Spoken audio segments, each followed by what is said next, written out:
Welcome to Magic Crossover presented by Starry. I'm your host, Kendra Douglas, and we're here with Jonathan Isaac. How are you, J.I.? What up? I'm good. Glad to be here. Yeah. Excited. Another year, another season coming around. Just tell me, what have you learned about yourself as a player now that you've been in the league for some time now? That I've learned about myself. Could be about your resiliency. Yeah, that's what I would lean on. I think just to have been through what I've been through with the injuries, I feel like a broken record saying it all the time, but to still be here, to still be, a member of the franchise, to still be, respected in the league is awesome. So I appreciate that. Not even of myself, but just the gift from God to still be playing. And so, yeah, I'd say the grit that it takes to grind to come back and to be hit again while you're on your way coming back and still come back again. It's awesome.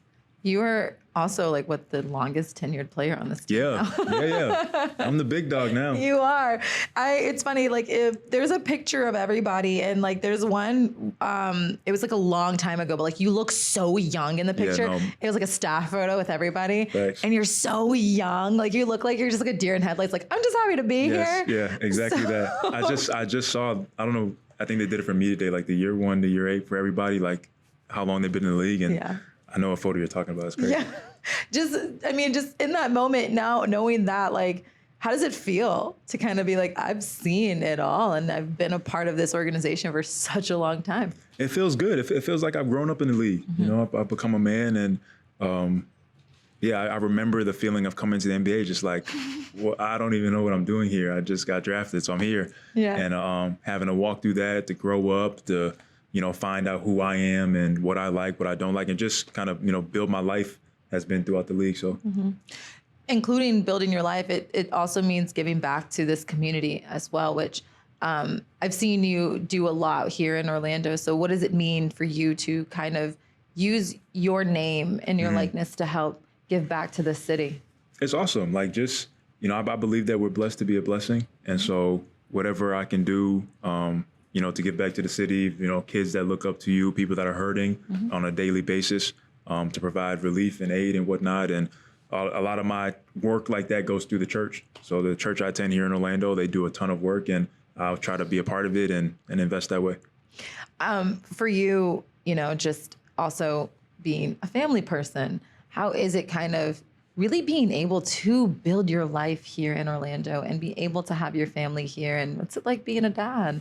It's been fire. This morning, she was doing this thing where I had the covers over my head and she's like, Daddy, where are you? Oh. And then rips the covers off of my head and screams. So just, it's been awesome. I've grown up in the league, to be, a husband and a father.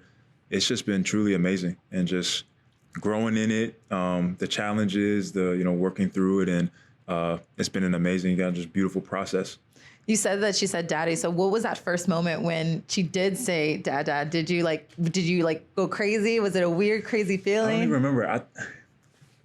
No, I don't remember exactly what I did. I don't want to make something up. You're no. What about when she said mommy? Oh no, my wife ate it up. Words? Yeah. I know, because everybody talked about how kids usually say, dad first. Mm-hmm. But she said some mumblings and my wife took it as, she said mama, so I let her have it. You're you got that. Yeah, that's all it you. It didn't sound like mama to me. It sounded like all type of stuff. So a bunch of things. I'll let it slide. Is it cool to kind of just see someone, just the little one, just grow and just saying words and just what's that been like? It's really insane, actually. Just like you just said, just going from, a little thing that can't do anything and just eat, poop, sleep, to them kind of building their personality. Yeah. She's so bossy right now. She's a diva right now. But I love this. Okay. But yeah, just seeing them grow up and change and be able to run. And she was walking at 8 months. Wow. She was walking really, really early, and it's just been great. You're gonna be one of those dads. There's this thing going around on TikTok where it's the dad is doing all these cool big things, taking the child to Disney and Italy and all this stuff. And it was I'm doing this so that way when she starts dating someone, she can have high standards. You think you're doing something? Right, no. Do you think you're gonna be that kind of dad? You're these guys don't even understand. My child's gonna have such high standards. Well, I think a balance is good. Yeah. A balance is good. I don't want her to be all in her head, but at the same time, she'll know game for sure. There it is. I there make it sure is. she read. She'll know game. She'll know who the real from the fake. There we and, go. She'll be all right. Kind of going back to this season and just the game overall, when did you kind of learn, when was that moment for you where the game really settled? I think sometimes these younger guys, they talk about when they learn that the game really kind of just settled for them. Was it a year for you? Was it a time for you? When did you learn that like the game really settled and you understood your role and how to continue to compete? Yeah, I think it's been a bit longer for me. My first, because I was injured kind of pretty early. Sure.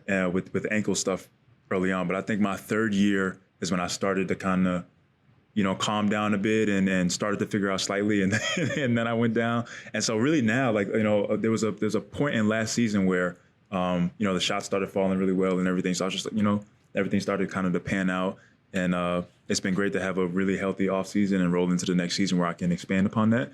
So I was talking with Franz and I had mentioned that my favorite part of the season, I think, was the playoffs and just seeing how insane it was inside the Kia Center. What was that moment for you coming out onto the court and it just be like, it's just erupting, like it's just wild? I would say we had the best kind of home atmosphere just because of the way we were playing too. Like to win all our games at home that we played at home and to have them be in the fashion like they were. They were, blowouts after, struggling to win in Cleveland. And so I think we had the best atmosphere for a 3-game home stretch. Yeah. It was absolutely amazing. The fans were loving it, and we played really, really well in those games. Yeah, and it just felt like, I don't know, it felt like out of body. Facts, yeah. Yeah, Sure. like it just felt unreal to kind of just be in that element. And so I think that's kind of, when you have things like that, I know it didn't end well, but it kind of makes you excited for like what's to come. Yeah, we know we'll get back, and we'll take another step and go farther than we did this past year.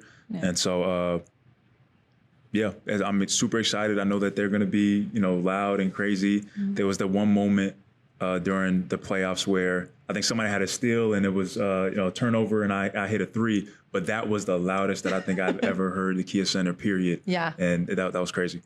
It feels like you've also you've been around for different coaches. What's your relationship like with Coach Mosley and just how you guys are able to connect and really continue to help this team? Because like I said, you're the longest tenured too, but help this team get to where they need to be. Yeah, it's good. Mose is a player's coach. Like there's the side of Mose that is serious and wants us to grow and get better and be reflective and all those things. But then there's also the side of him that's just, he's a chill dude, and we get to laugh and have fun as a team.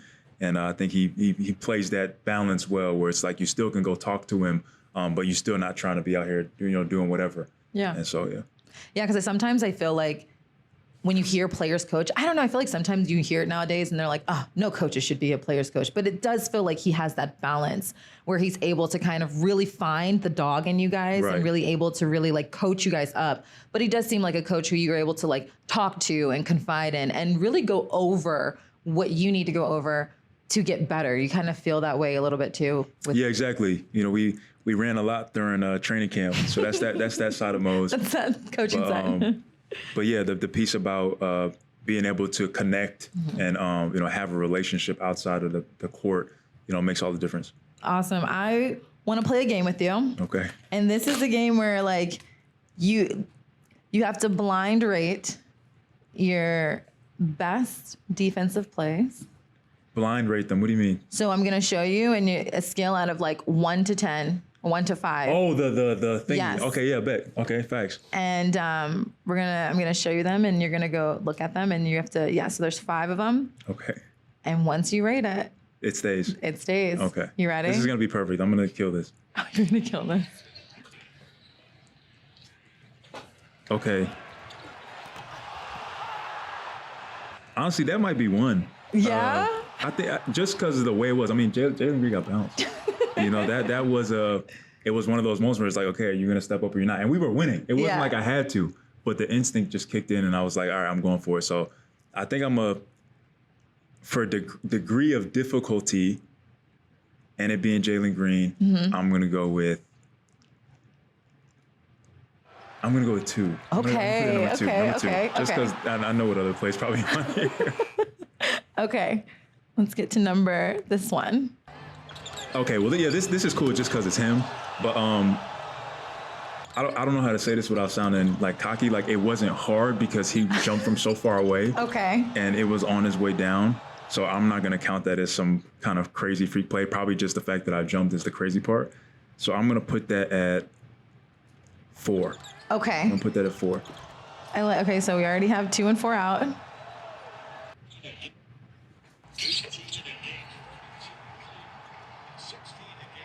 Oh, that's the play. Okay, yeah, the steal. Yeah, I'm going to, because it is just an inbound steal, I'm going to put it at 5. Out of 5? Yeah. Okay. This is easy for you. 2, yeah. Okay, right. This was expected. I'm gonna put that at 1 to block Giannis twice in a row. I don't know if that's I don't know if that's ever been done. So then to do that is pretty hard. Yeah, that's a good one. In the history of his career, I don't think he's ever been blocked 2 times in a row on the same possession. So then I'm gonna put that at 1. And then this is going to be 3. Well, if I can get us back to it. Hold on. Okay. You sure? Oh, that one is good. I literally, when he first caught the ball, I was like, he's dunking on me. Because I know who that is. That's Udoka. I grew up playing against him and with him. I was like, he's about to dunk on me. And I literally got the ball by like the tip of my fingers, and it made the difference for him missing a shot. So, has to be 3. It has to be 3. It has to be 3. That might, I think that's a great spot. That's a good 3? I think that's a good 3. That's a good one? For the 3-2-1, that's elite. Yeah. I like the number 1 that you had. Yes. Yeah, for sure. Giannis 1, Jalen Green 2. Yeah. Udoka 3. Yeah. Inbounds pass 5. And the other one that was easy, as you said. No, it wasn't. Did you see he wants to dunk on me this year? And then, really? I saw that online. Maybe you'll make it easy. He'll make it easy. We'll see, hopefully. I said it on him. Well, Jay, thank you so much for joining Magic Crossover presented by Starry, and we look forward to seeing you play, and have a good season. Oh, yeah. Thank you so much. Appreciate you.